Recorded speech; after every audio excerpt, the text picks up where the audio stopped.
നമസ്കാരം. ഭാരത് ലൈവിലേക്ക് സ്വാഗതം. വയനാട്ടിലെ സമാനതകളില്ലാത്ത ദുരന്തം പേറുന്ന ആ വലിയ പ്രതിസന്ധിക്കിടയിലും ഏറ്റവും കൂടുതൽ ചർച്ചയാകുന്നതും ഏറ്റവും കൂടുതൽ പ്രശ്നബാധിതമാകുന്നതും മുഖ്യമന്ത്രിയുടെ ദുരിതാശ്വാസ നിധിയെ സംബന്ധിച്ചുള്ള തർക്കങ്ങളാണ്. മുഖ്യമന്ത്രിയുടെ ദുരിതാശ്വാസ നിധിയിലേക്ക് പണം നിക്ഷേപിക്കരുത് എന്ന് പറഞ്ഞവർക്കെതിരെ കേസ് എടുത്തിരിക്കുന്നു എന്നുള്ളതാണ് ഏറ്റവും പ്രധാനപ്പെട്ട വാർത്ത.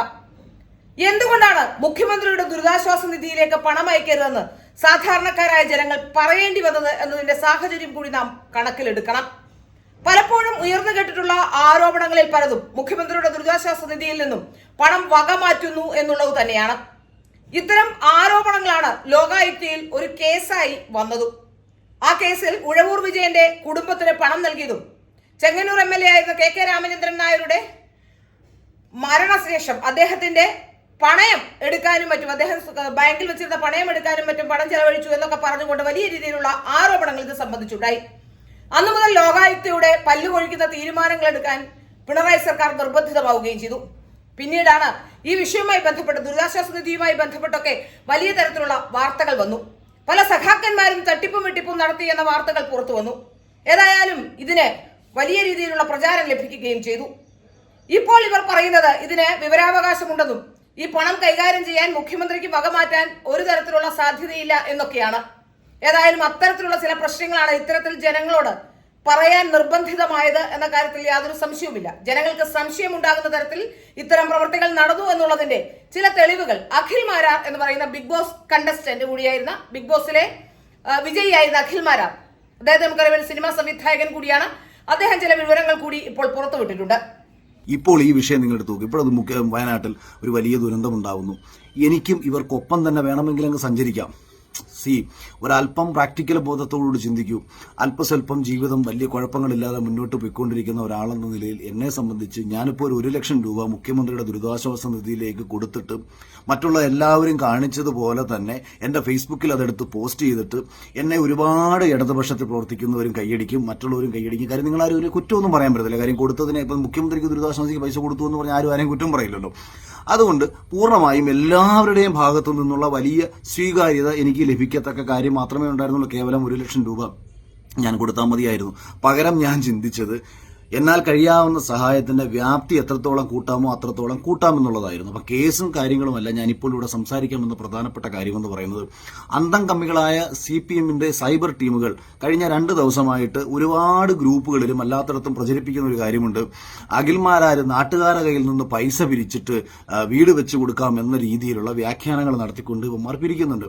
അമ്മയുടെ ഭർത്താവിനെ അച്ഛ എന്ന് ആത്മധൈര്യത്തോടുകൂടി വിളിക്കുന്നവന്മാരാണെന്നുണ്ടെങ്കിൽ ഞാൻ അവന്മാരോട് പരസ്യമായി വെല്ലുവിളിച്ച് ചോദിക്കുകയാണ്, ഞാൻ എവിടെങ്കിലും ഒരു സ്ഥലത്ത് ആരുടെയെങ്കിലും കയ്യിൽ നിന്ന് പിരിവെടുത്ത് ഞാൻ ഇങ്ങനെ ഒരു കാര്യം ചെയ്യാമെന്ന് പറഞ്ഞിട്ടുള്ളത് തെളിയിച്ചാൽ CPM എന്ന് പറയുന്ന രാഷ്ട്രീയ പാർട്ടിയെ ചേർന്ന് നിന്നേക്കാളും വലിയ അടിമയായി പിണറായി സ്തുതിപാടി ഞാൻ ആജീവനാന്തകാലം മരിക്കുന്നത് വരെ കഴിഞ്ഞുകൊള്ളാം. ഞാൻ ഏതെങ്കിലും ഒരു സ്ഥലത്ത് നാട്ടുകാരുടെ കയ്യിൽ നിന്ന് പണം പിരിച്ച് വയനാട്ടിൽ വീടും നഷ്ടപ്പെട്ടവർക്ക് കൊടുക്കാമെന്ന് പറഞ്ഞിട്ടുണ്ടെന്ന് തെളിയിച്ചാൽ, ഇത് CPMന്റെ അന്തം കമ്മികളായ അടിമകൾ പറഞ്ഞത് ഞാൻ കാണാതെ വിട്ടിരിക്കുന്ന സമയത്താണ് ഇന്ന് രാവിലെ NS മാധവനെ പോലെ ഒരാൾ എനിക്കെതിരെ ഒരു ഫേസ്ബുക്കിൽ റൈറ്റപ്സ് എഴുതിയേക്കുന്നു. അതായത് ബുദ്ധിജീവികളെന്ന് സ്വയം വിശേഷിപ്പിക്കപ്പെടുന്ന എഴുത്തുകാരനായ ഒരു മനുഷ്യൻ എന്താണ് ഞാൻ പറഞ്ഞത് എന്ന് പോലും മനസ്സിലാക്കാതെ അയാൾ ഇവന്മാര് പടച്ചുവിടുന്ന പോസ്റ്ററുകൾ കണ്ടിട്ട് പുള്ളി ഒരു പോസ്റ്റ് എഴുതിയൊക്കെയാണ്, എനിക്കെതിരെ ED, വിജിലൻസ്, CBI വരണം, എനിക്കൊന്ന് ഇന്റർപോളിനെയും പുള്ളി കൊണ്ടുവരാൻ വേണ്ടി പുള്ളി ആവശ്യപ്പെടുമായിരിക്കാം.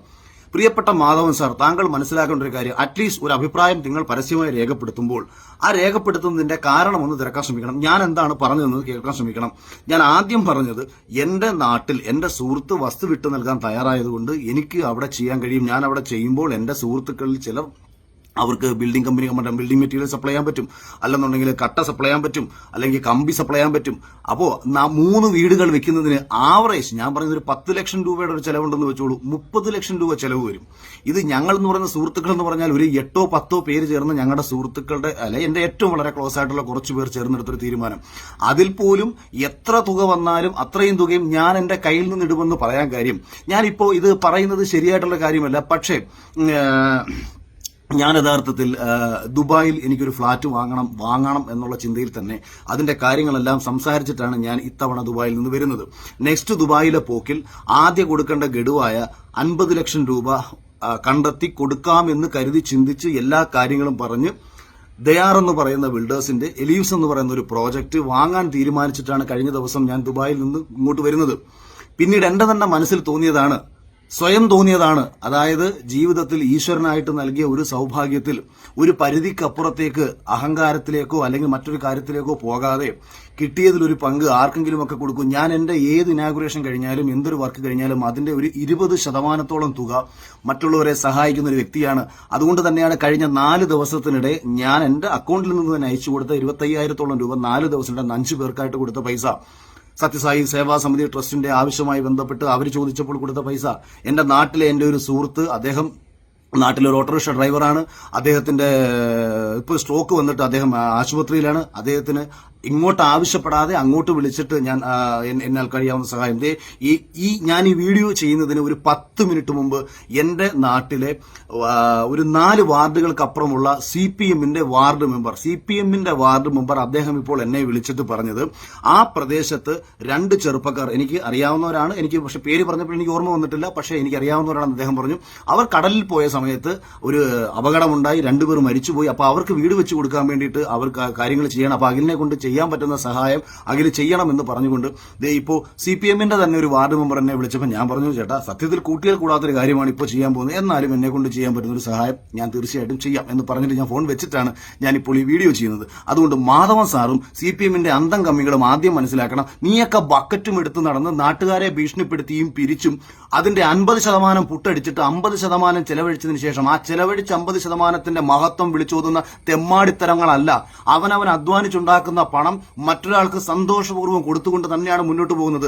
2010 എന്റെ ഒപ്പം CPMൽ അന്ന് പ്രവർത്തിച്ചിട്ടുള്ള അവന്മാർ ഇന്ന് കോട്ടാത്തലയിലും കൊട്ടാരക്കരയിലും തെണ്ടിത്തിരിഞ്ഞ് ഇന്നും നാട്ടുകാരെ ഊമ്പിച്ച് ജീവിക്കുമ്പോൾ ഞാൻ അഭിമാനപൂർവ്വം ഈ നിലയിലേക്ക് എത്താൻ കാര്യം ദൈവം അനുഗ്രഹിച്ച് ഒരാളെ പോലും ചതിക്കാതെ ഒരാളെ പോലും പറ്റിക്കാതെ കയ്യിലുള്ളതിന്റെ ഒരു പങ്ക് മറ്റൊരുവിന് ആത്മാർത്ഥമായി തന്നെ കൊടുത്തുകൊണ്ട് അവന്റെ ഉള്ളിലുള്ള ചിരി കാണുമ്പോൾ ആത്മാർത്ഥമായി സന്തോഷിച്ച് ഇരിക്കുന്നൊരുവനായതുകൊണ്ട് തന്നെയാണ് ഈശ്വരൻ മുന്നോട്ട് പോകാനും ഒരു കുഴപ്പങ്ങളും വരാതെ ഞാൻ അന്നും ഇന്നും ഇതുപോലെ തന്നെയാണ് പറയാനുള്ളത് പറഞ്ഞു തന്നെയാണ് മുന്നോട്ട് ഞാൻ പോയിട്ടുള്ളത്. എനിക്ക് ഒരുത്തനെയും അങ്ങനെ പേടിച്ച് അവിടെ ജീവിതം നശിക്കുന്നെങ്കിൽ നശിച്ചോട്ടെ എന്ന് തീരുമാനിച്ച ഒരാളാണ് ഞാൻ. എനിക്ക് ആദ്യമായിട്ട് 2010 ആദ്യമായി ജോലി ലഭിച്ചത് ലൂപ്പിൽ എന്ന് പറയുന്ന കമ്പനിയിലായിരുന്നെങ്കിൽ രണ്ടാമത് 50,000 ശമ്പളം ലഭിച്ചുകൊണ്ട് 2010 എനിക്കൊരു ജോലി ലഭിച്ച സമയത്ത് ഞാൻ ആദ്യം തീരുമാനിച്ചത് എന്റെ നാട്ടിലെ NSSന്റെ യൂത്ത് വിങ്ങിന്റെ സെക്രട്ടറിയോടും അതിലെ ആൾക്കാരോടും ഞാൻ പോയി പറയുകയാണ്, എന്റെ ശമ്പളത്തിന്റെ 1% ഒരു ശതമാനമല്ല, ഏതാണ്ട് 2,000 രൂപ, അതിപ്പം ശതമാന കണക്കിൽ ഒരു എമൗണ്ട് വരും. ഈ തുക ഞങ്ങളന്ന് NSSൽ അവരുടെ 10-25 ചെറുപ്പക്കാർ ചേർന്ന ഒരു കമ്മിറ്റിയുണ്ട്. അപ്പം നമുക്ക് എന്തെങ്കിലും ചെയ്യാം, നമുക്ക് നാടിന് വേണ്ടി എന്തെങ്കിലും ചെയ്യാം, ക്ഷേത്രവും അല്ലെങ്കിൽ ജാതി കരയോഗപരമായ കാര്യങ്ങളൊക്കെ ആയിട്ട് ഉപരി എല്ലാവർക്കും പ്രയോജനപ്പെടുന്ന കാര്യങ്ങൾ ചെയ്യാമെന്ന് പറഞ്ഞുകൊണ്ട് അതിന് എല്ലാ മാസവും എന്റെ ശമ്പളത്തിൽ നിന്ന് ഒരു തുക നൽകാമെന്ന് പറഞ്ഞുകൊണ്ട് ആദ്യം ഞാനത് പറഞ്ഞ സമയത്ത് എന്റെ സുഹൃത്തുക്കളിൽ തന്നെ പെട്ട ചില ആൾക്കാർക്ക് അത് മാനസികമായിട്ട് ദഹിച്ചില്ല. അവർ തന്നെ കളിയാക്കിക്കൊണ്ട് നടന്നു, ഇവൻ ശമ്പളമുണ്ടെന്ന് ഷോ കാണിക്കാൻ നടക്കുന്ന ഒരുത്തനാണെന്ന് പറഞ്ഞു. പിന്നീട് ഓണത്തിന് ആ നാട്ടിലെ ജാതിമത ഭേദമന്യേ എല്ലാവർക്കും ഞങ്ങളാൽ കഴിയാവുന്ന ഒരു സഹായം ചെയ്തുകൊണ്ട് ആദ്യത്തെ ഒരു പരിപാടി ചെയ്തതിന്റെ ഒരു തുടക്കക്കാരനായിരുന്നു അന്ന് ഞാൻ. അന്ന് മുതൽ ഈ നിമിഷം വരെ എന്നാൽ കഴിയാവുന്ന സഹായം ഇന്ന് എന്റെ സിനിമാ മേഖലയിൽ പ്രവർത്തിക്കുന്ന പലരുമുണ്ട്. അവർക്ക് സാമ്പത്തികമായിട്ടുള്ള പ്രശ്നങ്ങൾ വന്നിട്ടുണ്ട്. എന്റെ അടുത്ത് കഥ പറയാൻ വന്നതിന് ശേഷം കഥ പറഞ്ഞ് ബുദ്ധിമുട്ടുണ്ടായിട്ടുള്ള സംവിധായകനോട് അവൻ പറയാതെ തന്നെ, കാരണം അവനെ ഞാനായി കണ്ടു, പഴയ അഖിൽമാരായി കണ്ടു. ഞാൻ കഥ പറയാൻ പോയ സമയത്ത് എനിക്കുണ്ടായ ബുദ്ധിമുട്ടുകൾ എനിക്കറിയാം, അന്നത്തെ ഫിനാൻഷ്യൽ സ്റ്റെബിലിറ്റി എനിക്കറിയാം. അപ്പൊ അതുകൊണ്ട് നമ്മൾ ഒരാളെ സഹായിക്കുന്നത് ഈ സഖാക്കന്മാരുടെ കണക്ക് നാട് മുഴുവൻ തെണ്ടിത്തിരിച്ച് ആൾക്കാരെ പിരിച്ചിട്ട് പറ്റിച്ചിട്ടല്ല.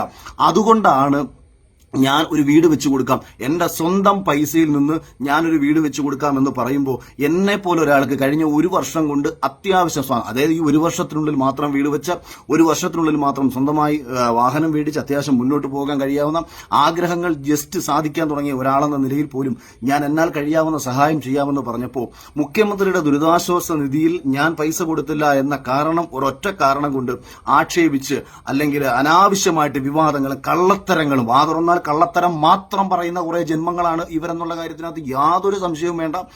ഒരു ഉളുപ്പുമില്ലാതെ കള്ളത്തരം. ഇപ്പൊ നിയമസഭയിൽ മുണ്ടുപൊക്കി അവിടെ കടന്ന് ആറാടി സകല തെമ്മാടിത്തരങ്ങളും കേരള ജനത മുഴുവൻ കണ്ടിട്ടും ഒരു പ്രശ്നങ്ങളും ചെയ്തില്ല എന്ന് പറഞ്ഞിട്ടുള്ള ആൾക്കാരാണ് ഇവരെന്നുള്ള കാര്യം നിങ്ങൾക്കറിയാം. എന്ത് ചെയ്താലും ഇവർ സമ്മതിക്കാൻ പോകുന്നില്ല, എന്ത് തെമ്മാടിത്തരങ്ങൾ ഇവർ കാണിച്ചാലും ഇവർ സമ്മതിക്കാൻ പോകുന്നില്ല. അപ്പൊ പിന്നെ പക്ഷേ അതേസമയം ജനങ്ങൾ പ്രതികരിക്കാതിരുന്നിട്ട് കാര്യമുണ്ടോ? ഇല്ല. അതുകൊണ്ട് ഒരുവന്റെ അധ്വാനം ആരുടെ കൈകളിലേക്ക് എത്തണം എന്നത് അവനവന്റെ തീരുമാനമാണ്. ഇനി 2, ഇനി ഞാൻ പറയാൻ പോകുന്ന കാര്യങ്ങൾ ഇത് ഇവിടം തൊട്ട് സെപ്പറേറ്റ് CPM-ന്റെ സഖാക്കന്മാർക്ക് അയച്ചു കൊടുക്കണം. മുഖ്യമന്ത്രിയുടെ ദുരിതാശ്വാസ നിധി കഴിഞ്ഞ കാലങ്ങളിൽ ഏത് രീതിയിൽ വിനിയോഗിക്കപ്പെട്ടിട്ടുണ്ട്, വിവരാവകാശ രേഖ ചോദിച്ചു കഴിഞ്ഞാൽ ഏത് വ്യക്തിക്ക് കൊടുത്തെന്ന് അറിയാനുള്ള യാതൊരു സോഴ്സുമില്ല. ഇവർ ഒരു ടോട്ടൽ എമൗണ്ട് പറഞ്ഞു കളയുന്നതല്ലാതെ ഇത് കൃത്യമായിട്ട് എവിടെ വിനിയോഗിച്ചു. ഇപ്പൊ കോവിഡ് വന്ന സമയത്ത് ഞാൻ എന്റെ കണക്ക് എഴുതി വെച്ചാണ് ഞാനത് സ്ക്രീൻഷോട്ടായിട്ട് ഞാൻ നിങ്ങൾക്ക് ഇട്ടുതരാം. KSFക്ക് ലാപ്ടോപ്പ് വാങ്ങാൻ വേണ്ടിയിട്ട് കൊടുത്തത് 81.43 കോടി രൂപയാണ്. എനിക്കത് മനസ്സിലായിട്ടില്ല ഇതെന്താ സംഭവം എന്നുള്ള കാര്യം. ഇത് എന്റെ അറിവില്ലായ്മയായിരിക്കാം, എന്റെ തെറ്റായിരിക്കാം. 81.43 കോടി രൂപ KSFക്ക് മുഖ്യമന്ത്രിയുടെ ദുരിതാശ്വാസ നിധിയിൽ നിന്ന് കൊടുത്തതായിട്ട് വെബ്സൈറ്റിൽ കാണിക്കുന്നു. ഇത് എന്തടിസ്ഥാനത്തിലാണ്? പിന്നീട് നമ്മുടെ ഫുഡ് ഗ്രെയിൻസും മറ്റും മേടിക്കാൻ വേണ്ടിയിട്ട് സിവിൽ സപ്ലൈസസിന് 450 കോടി രൂപ കോവിഡിന്റെ ഭാഗമായിട്ട് കൊടുത്തിട്ടുണ്ട്. ഈ സിവിൽ സപ്ലൈസ് എന്ന് പറയുന്ന സ്ഥാപനത്തിനും ആ ഡിപ്പാർട്ട്മെന്റിനും ഒന്നും തന്നെ ഒരു രീതിയിലുള്ള ഫണ്ടും ഇല്ല. അതിലെ മുഖ്യമന്ത്രി കൊടുത്തിട്ട് വേണോ ഫുഡ് മേടിക്കാൻ എന്നുള്ള ഒരു സംശയം രണ്ടാമത് മാറ്റിവെക്കുന്നു. പിന്നീടാണ് പ്രധാനപ്പെട്ട കാര്യം, കോപ്പറേറ്റീവ് ഡെപ്റ്റ്, അതായത് ഫിനാൻഷ്യൽ അസിസ്റ്റൻസ് ടു BPL, സഹകരണ മേഖലയിലെ ബാധ്യതകൾ പരിഹരിക്കാൻ, സാമ്പത്തിക ബാധ്യതകൾ പരിഹരിക്കാൻ, BPLകാരുടെ ബാധ്യതകൾ പരിഹരിക്കാൻ വേണ്ടിയിട്ട് 147.82 കോടി രൂപ മുഖ്യമന്ത്രിയുടെ ദുരിതാശ്വാസ നിധിയിൽ നിന്ന് കൊടുത്തതായിട്ട് ഇവരുടെ വെബ്സൈറ്റിൽ പറയുന്നു. ഇത് ആർക്കാണ് കൊടുത്തത്?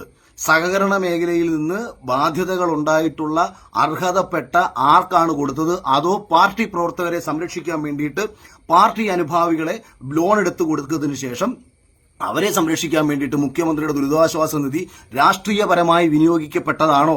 ഈ രീതിയിൽ തങ്ങളുടെ അണികളെ സംരക്ഷിച്ചു നിർത്തിക്കൊണ്ട് പാർട്ടിയുടെ നാളെയിൽ അല്ലെങ്കിൽ പാർട്ടിയുടെ തന്നെ ഈ അന്തം ഭടന്മാരാക്കി മാറ്റാൻ വേണ്ടിയിട്ട് മുഖ്യമന്ത്രിയുടെ ദുരിതാശ്വാസ നിധി വഴിവിട്ട രീതിയിൽ ചെലവഴിച്ചിട്ടുണ്ടോ ഇല്ലയോ എന്നതും പരിശോധിക്കപ്പെടേണ്ടതാണ്. ഞാനിത് വെബ്സൈറ്റിലെ കണക്കാണ് പറഞ്ഞത്. Cooperative debt financial assistance to BPL 147.82 കോടി രൂപ ഏതൊക്കെ വ്യക്തികളുടെ കടങ്ങൾ തീർക്കാനാണ് മുഖ്യമന്ത്രിയുടെ ദുരിതാശ്വാസ നിധി ഉപയോഗിച്ചിട്ടുണ്ടെന്നുള്ളത് കേരളത്തിലെ ജനങ്ങൾക്കറിയണം.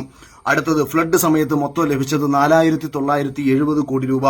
ഇതിൽ എമർജൻസി ഫിനാൻഷ്യൽ അസിസ്റ്റൻസ് ആയിട്ട് 457.58 കോടി രൂപ നീക്കിവെച്ചതായിട്ട് പറയുന്നു. 6,000 രൂപ പെർ പേഴ്സൺ. കേരളത്തിൽ ഈ 6,000 രൂപ ആർക്കൊക്കെയാണ് ലഭിച്ചത് എന്നുള്ളതിന്റെ കൃത്യമായിട്ടുള്ള കണക്കുകൾ നിങ്ങൾ പുറത്ത് വിടേണ്ടതാണ്. ഇത് വിടുന്ന സമയത്ത് ഓരോ പഞ്ചായത്ത് അടിസ്ഥാനത്തിലുള്ള പാർട്ടി ഭാരവാഹികളായിക്കോട്ടെ മറ്റുള്ളവരായിക്കോട്ടെ തിരക്കണം. അർഹതപ്പെട്ട ആൾക്കാർക്കാണോ അന്ന് ഇത് കൊടുത്തത്, അല്ല പ്രളയം ബാധിക്കാത്ത പ്രദേശത്ത് ഇത് കൊടുത്തിട്ടുണ്ടോ ഇല്ലയോ എന്നുള്ളത് ഞങ്ങൾക്ക് അറിയേണ്ട കാര്യമാണ്. ജനങ്ങളുടെ കയ്യിൽ നിന്ന് പിരിച്ച പണമാണ്. വീട് നഷ്ടപ്പെട്ടവർക്ക് 2,367.97 കോടി രൂപ കൊടുത്തതായിട്ട് പറയുന്നു. ആർക്കൊക്കെ എവിടൊക്കെ എന്നുള്ളതിന്റെ കൃത്യമായിട്ടുള്ള കണക്ക് പുറത്തുവിട്ടേ പറ്റൂ. സ്മാൾ സ്കെയിൽ ഇൻഡസ്ട്രീസിന് വേണ്ടിയിട്ട് 26.37 കോടി രൂപ കൊടുത്തതായി പറയുന്നു. ചെറുകിട വ്യവസായങ്ങളിൽ ആർക്കൊക്കെ എവിടൊക്കെ എന്നതും കൃത്യമായിട്ട് രേഖപ്പെടുത്തേണ്ടതാണ്. പാർട്ടിയിൽ പ്രവർത്തിക്കുന്ന പാർട്ടി അനുഭാവികൾക്ക് വേണ്ടിയിട്ടുള്ള സഹായമായിട്ട് മുഖ്യമന്ത്രിയുടെ ദുരിതാശ്വാസ നിധി മാറിയിട്ടുണ്ടോ ഇല്ലയോ, ഞാൻ ഉണ്ട് എന്ന് പറയുന്നില്ല, മാറിയിട്ടുണ്ടോ ഇല്ലയോ എന്ന സംശയം കേരളത്തിലെ ജനങ്ങൾക്കുണ്ടായിട്ടുണ്ടെന്നുണ്ടെങ്കിൽ അത് പരിഹരിക്കാൻ മുഖ്യമന്ത്രിയുടെ ഓഫീസ് ബാധ്യസ്ഥരാണ്. കണക്കുകൾ പുറത്തുവിടണം. സിവിൽ സപ്ലൈസസിന് ഓണത്തിന് വേണ്ടിയിട്ട് 30.46 കോടി രൂപ കൊടുത്തേക്കുന്നു. ഓണക്കിറ്റ് വിതരണത്തിന് പുറമെ, അതായത് ഓണക്കിറ്റ് വിതരണമായിരുന്നു ഗവൺമെന്റിന്റെ ഒരു മഹത്തായ കാര്യമായിട്ട് ഇവർ ആഘോഷിച്ചുകൊണ്ടിരുന്നത്. കിറ്റ് കൊടുത്ത് പല ആൾക്കാരെ മുക്കിയ ഒരു രാഷ്ട്രീയ പ്രസ്ഥാനം കൂടിയാണ് ഇവർ. അപ്പോൾ ഈ ഓണക്കിറ്റിന് വേണ്ടിയിട്ട് 30.46 കോടി രൂപ ഇവർ നൽകിയത് മുഖ്യമന്ത്രിയുടെ ദുരിതാശ്വാസ നിധിയിൽ നിന്ന് കൊടുത്തുകൊണ്ട് യഥാർത്ഥത്തിൽ രാഷ്ട്രീയപരമായിട്ടുള്ള ഒരു നേട്ടത്തിന് വേണ്ടിയിട്ട് മുഖ്യമന്ത്രിയുടെ ദുരിതാശ്വാസ നിധി ഉപയോഗിച്ചതല്ലേ?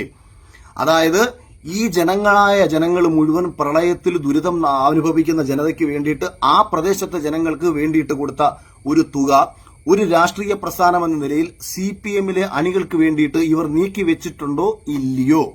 ഇത് ഞങ്ങൾക്കറിയണം. ഇവിടെ പറയുന്ന പ്രധാനപ്പെട്ട കാര്യം, ഇതിന്റെ കൃത്യമായ കണക്കുകൾ നിങ്ങൾ പുറത്തുവിട്ടാൽ എന്തായാലും 2, 3, 4 മാസങ്ങളൊക്കെ കഴിഞ്ഞിട്ടായിരിക്കും നമ്മളൊരു ഈ വയനാടിന്റെ ഒരു പുനരധിവാസ മേഖലയുമായി ബന്ധപ്പെട്ടിട്ടുള്ള പ്രവർത്തനങ്ങൾ മറ്റും നടക്കുന്നത്. ഇപ്പോ ഞാൻ വെച്ചു കൊടുക്കാമെന്ന് പറഞ്ഞ വീടുകളും നമ്മുടെ മന്നത്തെന്ന് പറയുന്ന കമ്പനിയുടെ ഓണർ ഉണ്ണികൃഷ്ണൻ എനിക്ക് സഹായിക്കാം. അതായത് ഞാൻ ആക്ച്വലി 3 വീട് നമ്മൾ വെക്കാന്ന് പറഞ്ഞാണ്. അപ്പൊ അദ്ദേഹം ഇങ്ങനെ ഒരു കാര്യം പറഞ്ഞുകൊണ്ട് ഞാൻ പിന്നെ ഇൻഡിവിജ്വലി നമ്മൾ ആരുടെ ഒന്നും ചോദിക്കണ്ട, എന്റെ തന്നെ കയ്യിലെ പൈസ കൊണ്ട് ഞാനൊരു വീട് ചെയ്യാൻ ഞാൻ തയ്യാറാണ് എന്ന് ഞാൻ പറഞ്ഞതും കൂടെ ചേർത്ത് ഈ 4 വീടുകളും തീർച്ചയായിട്ടും ഗവൺമെന്റിന്റെ തന്നെ സഹകരണത്തോടു കൂടിയല്ലേ നമുക്ക് ഇതൊക്കെ ചെയ്യാൻ പറ്റൂ. കാരണം തദ്ദേശ സ്വയംഭരണ സ്ഥാപനങ്ങളുമായി ബന്ധപ്പെടണം, ജില്ലാ ഭരണകൂടവുമായി ബന്ധപ്പെടണം, അവർ നൽകുന്ന പ്രദേശത്ത് തന്നെയായിരിക്കും നമ്മൾ ഇതൊക്കെ വെച്ചു കൊടുക്കുന്നത്. ഇനി ഞങ്ങളിത് വെച്ചു കൊടുക്കുന്നില്ല, ഞങ്ങളിതങ്ങ് മുഖ്യമന്ത്രിക്ക് അങ്ങ് തന്നെ അങ്ങ് നൽകിയേക്കാം. പക്ഷേ ഇന്നലകളിൽ ചെലവഴിച്ചിട്ടുള്ള കണക്കുകൾ ആർക്കൊക്കെ കൊടുത്തു, ഏതൊക്കെ പ്രദേശത്ത് കൊടുത്തു, എന്തിനു കൊടുത്തു എന്നുള്ളതിന്റെ കൃത്യമായ കണക്കുകൾ പുറത്തുവിട്ടുകൊണ്ട് ആത്മാഭിമാനത്തോടു കൂടിയിട്ട് നിങ്ങൾ കേരള ജനതയോട് പറയൂ, ഞങ്ങൾ സത്യസന്ധരാണ്, ഞങ്ങളുടെ ഈ തള്ളിന് വേണ്ടിയിട്ട് പോയാടിക്കല് എന്റെ മടിയിൽ കനമില്ല, ഇയാളുടെ മടിയുടെ അത്രയും കനം കേരളത്തിലെ ജനങ്ങളുടെ ആരുടെ കയ്യിലുമില്ല എന്ന് ഇന്ന് കേരളത്തിലെ ജനങ്ങൾക്കും അറിയാം, പാർട്ടിയിലെ പലർക്കും അറിയാം. പാർട്ടിയെ സാമ്പത്തികമായിട്ട് കൈയടക്കിയത് കൊണ്ട് മാത്രം പല പാർട്ടി പ്രവർത്തകരും ഉള്ളിൽ കമ്മ്യൂണിസം കാത്തുസൂക്ഷിക്കുന്ന പല വിപ്ലവകാരികളും നിശബ്ദത പാലിക്കപ്പെടേണ്ടി വരുന്നത് പാർട്ടിയെ പണം കൊണ്ട് മൂടിയ ഒരു മുഖ്യമന്ത്രി, യാതൊരു കമ്മ്യൂണിസ്റ്റ് മൂല്യവും തൊട്ടു തീണ്ടിയിട്ടില്ലാത്ത ഒരു മുഖ്യമന്ത്രി, കമ്മ്യൂണിസ്റ്റുകാരെ ഒന്നടങ്കം പറ്റിച്ചുകൊണ്ട് ഏറ്റവും വലിയ ബൂർഷയായിട്ട് മുന്നോട്ട് പോയിക്കൊണ്ടിരിക്കുന്ന ഒരു മുഖ്യമന്ത്രിയുടെ ചെയ്തികളെ അറിയാൻ കേരളത്തിന്റെ ജനതയ്ക്ക് ആഗ്രഹമുണ്ട്. ദയവ് ചെയ്ത് ഇത് പുറത്തുവിട്ടതിന് ശേഷം ആത്മാഭിമാനത്തോടുകൂടി പറയൂ, കേരള മുഖ്യമന്ത്രിയുടെ ദുരിതാശ്വാസ നിധിയിലേക്ക് സാമ്പത്തികമായിട്ട് നിങ്ങൾ സഹായിക്കണം.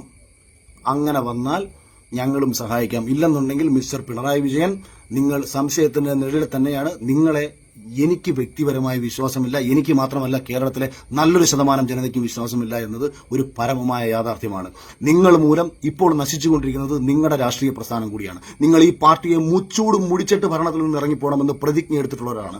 ഈ പാർട്ടി നിലനിൽക്കണമെന്ന് ആഗ്രഹിക്കുന്നുണ്ടെന്നുണ്ടെങ്കിൽ പ്രിയപ്പെട്ട CPM-ലെ ആത്മാർത്ഥമായി ഇഷ്ടപ്പെടുന്ന കമ്മ്യൂണിസ്റ്റുകാരെ, നിങ്ങൾ നിങ്ങളുടെ ഉൾപാർട്ടി ജനാധിപത്യത്തെ വീണ്ടും ശക്തിപ്പെടുത്തണം.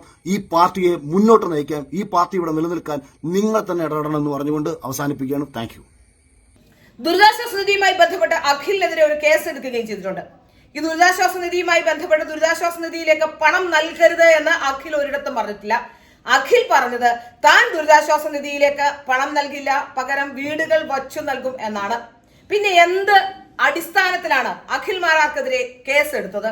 ഒരു തരത്തിലും അത്തരത്തിൽ കേസെടുക്കാനുള്ള നിയമസാധുതയില്ല. കാരണം അഖിൽ മാരാർ ഒരിടത്തും ദുരിതാശ്വാസ നിധിയിലേക്ക് പണം നൽകരുത് എന്ന് പറഞ്ഞിട്ടില്ല. ആകെ പറഞ്ഞത് അദ്ദേഹം നൽകില്ല എന്നാണ്. അത് പറയാനുള്ള അവകാശം അഖിലിന്റേതുണ്ട്. അത് ആർക്കും പറയാം. തന്റെ പണം ദുരിതാശ്വാസ നിധിയിലേക്കല്ല, അവിടേക്ക് എത്തുന്ന ഏതെങ്കിലും ഒരു സന്നദ്ധ സംഘടനയ്ക്കോ നേരിട്ടോ കൊടുക്കാൻ തനിക്ക് താല്പര്യമുണ്ടെന്ന് പറയുന്നതിൽ എന്ത് തെറ്റാണുള്ളത്? അങ്ങനെയെങ്കിൽ ഇപ്പോൾ മുട്ടിൽ മരമുറി കേസിലെ പ്രതികളായ റിപ്പോർട്ടർ ചാനൽ മേധാവിമാർ അവിടെ ടൗൺഷിപ്പ് നിർമ്മിക്കുമെന്നും 150 ഏക്കർ ഭൂമി നൽകുമെന്നും ഒക്കെ പറയുന്നുണ്ട്. അങ്ങനെയെങ്കിൽ അവർക്കെതിരെയും കേസെടുക്കേണ്ടതല്ലേ? അത് മുഖ്യമന്ത്രിയുടെ ദുരിതാശ്വാസ നിധിയിലേക്ക് നൽകുമെന്നല്ല അവരും പറഞ്ഞിട്ടുള്ളത്. ഒരിക്കലും ഈ കേസിന് യാതൊരു നിയമസാധുതയുമില്ല. ഇതിനോടനുബന്ധിച്ചതിന് ശേഷം അഖിൽ മാരാർ ആ വീഡിയോയുമായി ബന്ധപ്പെട്ട് അതിനുശേഷം ഒരു വീഡിയോ അഖിൽ മാരാർ ചെയ്തിരുന്നു. ആ വീഡിയോയിൽ അഖിൽ മാരാർ വളരെ കൃത്യമായി തന്നെ പറയുന്നുണ്ട് ഈ ദുരിതാശ്വാസ നിധിയുടെ പണം എങ്ങനെയൊക്കെ ചെലവഴിച്ചു എന്ന്. KSF-ക്ക് കുട്ടികൾക്ക് ലാപ്ടോപ്പ് വാങ്ങാനായി അതിന് അവർക്ക് നൽകാനായി പണം നൽകി എന്നൊക്കെ വലിയ തരത്തിലുള്ള ആരോപണങ്ങളാണ് ഇപ്പോൾ ഉയരുന്നത്. ഏതായാലും ഇതുമായി ബന്ധപ്പെട്ട് വ്യക്തത വരുത്തേണ്ടത് മുഖ്യമന്ത്രി പിണറായി വിജയനാണ്. അല്ലാതെ ദുരിതാശ്വാസ നിധിയിലേക്ക് പണം നൽകുന്നില്ല എന്ന് പറയുന്ന എല്ലാവരുടെയും അടുത്തേക്ക് അല്ലെങ്കിൽ എല്ലാവരുടെയും ദേഹത്തേക്ക് കുതിര കയറാനുള്ള അവകാശം മുഖ്യമന്ത്രി പിണറായി വിജയനില്ല. ഏതായാലും ചിലർ ദുരിതാശ്വാസ നിധിയിലേക്ക് പണം നൽകും, ചിലർ ദുരിതാശ്വാസ നിധിയിലേക്ക് നൽകില്ല. ചിലർക്ക് അവർക്ക് ഇഷ്ടമുള്ള NGO-കൾക്കോ സംഘടനകൾക്കോ അവർ പണം നൽകും, അല്ലെങ്കിൽ നേരിട്ടെത്തിക്കും. അതിലെന്താണ് തെറ്റുള്ളത്? ഏതായാലും പല ദുരിതാശ്വാസ നിധികളും ഇത്തരത്തിൽ പലപ്പോഴും പ്രളയവുമായി ബന്ധപ്പെട്ടും ഒക്കെ കിട്ടിയതിന്റെ കണക്കടക്കമുള്ള കാര്യങ്ങൾ പുറത്തു വരേണ്ടതുണ്ട്. ആർക്കാണ് നൽകിയതെന്ന് അടക്കമുള്ള വിവരങ്ങൾ പുറത്തു വിടേണ്ടതുണ്ട്. ഇതൊന്നും പുറത്തുവിടാതെ ഇവിടെ ഒരു തട്ടിപ്പും വെട്ടിപ്പും നടക്കുന്നില്ല എന്ന പിണറായി വിജയന്റെ വാക്കുകളെ ആർക്കും വിശ്വസിക്കാൻ കഴിയില്ല. അതുകൊണ്ട് തന്നെയാണ് ജനങ്ങൾ ഇത്തരത്തിലുള്ള ചില നീക്കങ്ങളുമായി പുറത്തു വരുന്നതെന്ന് യാതൊരു സംശയവും വേണ്ട. ഈ കാര്യത്തിൽ സംശയമുള്ളത് പിണറായി വിജയനെ തന്നെയാണ്, അല്ലെങ്കിൽ പിണറായി വിജയനുമായി ബന്ധപ്പെട്ട് പ്രവർത്തിക്കുന്ന ആൾക്കാരെ തന്നെയാണ്, സർക്കാരിനെ തന്നെയാണ്. സർക്കാരിൽ വിശ്വാസ്യത നഷ്ടപ്പെട്ടതിന്റെ ലക്ഷണമാണ് നമ്മൾ പലപ്പോഴും ഫേസ്ബുക്കുകളിലും മറ്റും കാണുന്ന ഇത്തരം പോസ്റ്റുകൾ. അതിന് സർക്കാർ വിശ്വാസ്യത കൈവരിക്കേണ്ടതിന് പകരം വഴിയെ കൂടെ പോകുന്നവരെയും എന്തെങ്കിലും പറഞ്ഞവരെയും ഇതുമായി ബന്ധമില്ലാതെ സംസാരിച്ചവരെയും ഒക്കെ അവരുടെയൊക്കെ പേരിൽ കേസ് ചാർജ് ചെയ്യുന്നത് ആവിഷ്കാര സ്വാതന്ത്ര്യമാണോ എന്ന് പിണറായി വിജയൻ കൂടി വ്യക്തമാക്കണം.